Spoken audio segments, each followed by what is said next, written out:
Now for this exercise, we're going to do an inner groin stretch, a hamstring stretch, okay, as well as a balancing, strengthening of the quadricep, of the abductor on the outside of the leg, and of the psoas muscle.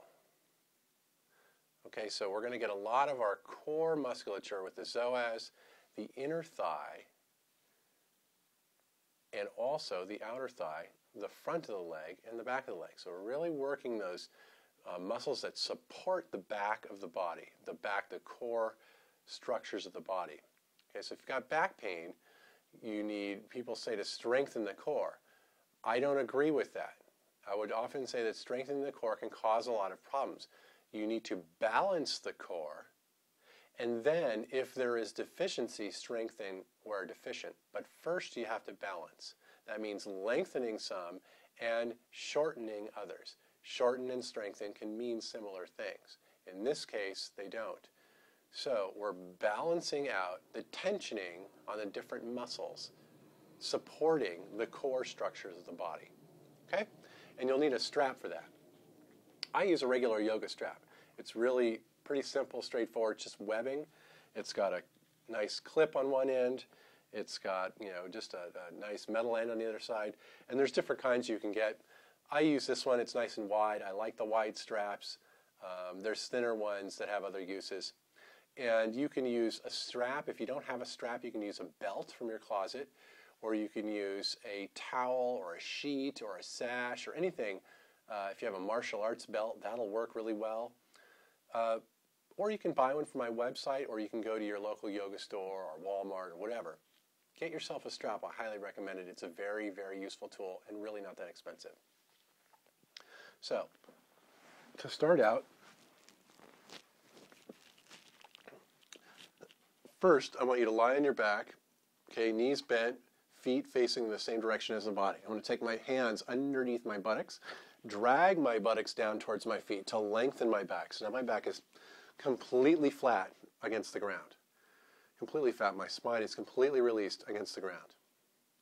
And I'm going to straighten my legs slowly, working the quads hard as if I'm pressing into a wall. So notice the feet are vertical. They're not like this. They're not flopping.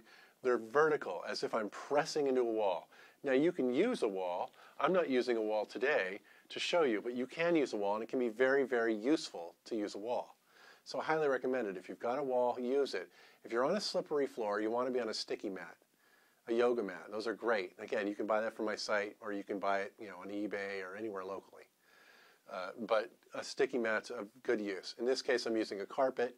It's a thin carpet, and it's got traction. So this works. I bend my right leg. I'm going to place the strap just under the ball of the foot, straighten that leg to 90 degrees. Or if I can't straighten to 90, I'll straighten it to wherever I can straighten it. Now, I'm working this quadricep hard. I'm really working it. And the other quadricep, remember, I'm pushing into the wall. This one, I'm pushing my foot as if there's a wall as well. So I'm pretending there's a wall under both feet, and I'm pushing away. This really improves the action. This is not a passive stretch at all. People say, oh, yoga's passive stretches, it's for girls. Baloney. Yoga can be a very power strengthening and power building set of maneuvers. I highly, highly suggest it. I've used it for years, and it's fantastically successful at removing back pain and all kinds of pains from the body. Okay, pushing hard into the legs. Now, I'm just going to take mine to 90. I transfer the strap into my right hand, and I slowly start to move the leg out to the side. Now, I'm not letting this leg drop. I'm controlling it. I'm pushing out through the foot as if there's a wall there. This left pelvis wants to rise. If I just let it rise and do this and try and get my foot to the floor, I've kind of thwarted myself. There's really no point here. So I need to keep this left hip down, pushing even harder into that foot as if I'm pushing into a wall. And this foot, it doesn't matter how low it goes. You're pushing out. It's the action of pushing through the leg, from the trunk, through the leg. Okay, notice my foot's not on the ground. That's okay. This hip hasn't really risen. That's great. Then I bring it up. I'm going to pull back into the body and then bend my knee and do the other side.